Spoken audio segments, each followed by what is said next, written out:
Cardi B has spoken candidly about the profound mental health crisis she experienced due to the breakdown of her on-again, off-again relationship and marriage with rapper Offset. She described the period leading up to and following their final separation as her deepest depression, which significantly impacted her life, career and personal well-being. The details of her struggle, shared in interviews, notably on Jay Shetty's On Purpose podcast, October 2025, and a sit-down with Kelly Rowland for Spotify's Countdown to Series, September 2025, reveal a severe inability to function. The deepest depression and inability to function. Cardi B's depression was so crippling that it interfered with her basic functions and work, physical and mental paralysis. I fell in the deepest depression that I had ever had. And with that depression I couldn't function. When defining function, she explained, I couldn't eat. I couldn't sleep. I couldn't do nothing. Impact on music career. Her mental state directly derailed her professional plans. She admitted, I had 2 months, and we had to cancel everything because I was so depressed that I couldn't record.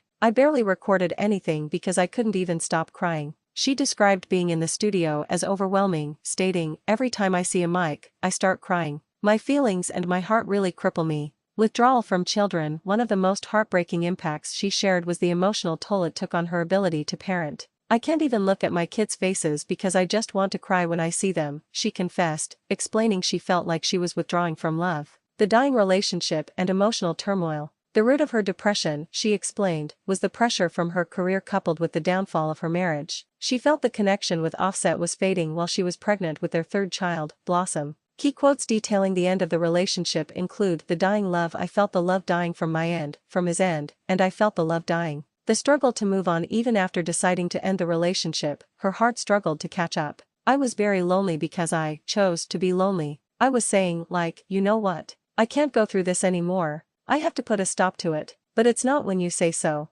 It's when your heart says so. The daily pain. She recounted the daily battle to stay separated. I kept telling myself, I would not contact this person for a month. I would not give in. I would not forgive this easy. I would not go back. I would not go to the pattern. I would not go through it. But I was crying every day. I was hurt every day. I was thinking about it every single day. But when your heart is not done, your heart is not done. Worry while pregnant. The emotional weight was compounded by being pregnant with their daughter, Blossom. She said, and while it was dying, I had a human growing in me. And I just kept thinking, like, what's life going to be without this person? What's life going to be without raising my last child? Without this person, what's life going to be with that person not being my friend anymore? Timeline and aftermath. Cardi B and Offset, who secretly married in 2017, had a tumultuous on-again, off-again relationship characterized by public cheating scandals. Final divorce filing. Cardi B filed for divorce for the second time in July 2024. She announced her third pregnancy in August 2024 and welcomed their third child, daughter Blossom, in September 2024. Finding strength despite the intense depression, Cardi B has since stated that she overcame that and is the strongest that I have ever been. New relationship. In the wake of her split from Offset, she began a relationship with NFL player Stephon Diggs. Rumors of their romance started in October 2024, and they officially confirmed their relationship in May 2025. In September 2025, Cardi B announced that she and Diggs are expecting their first child together.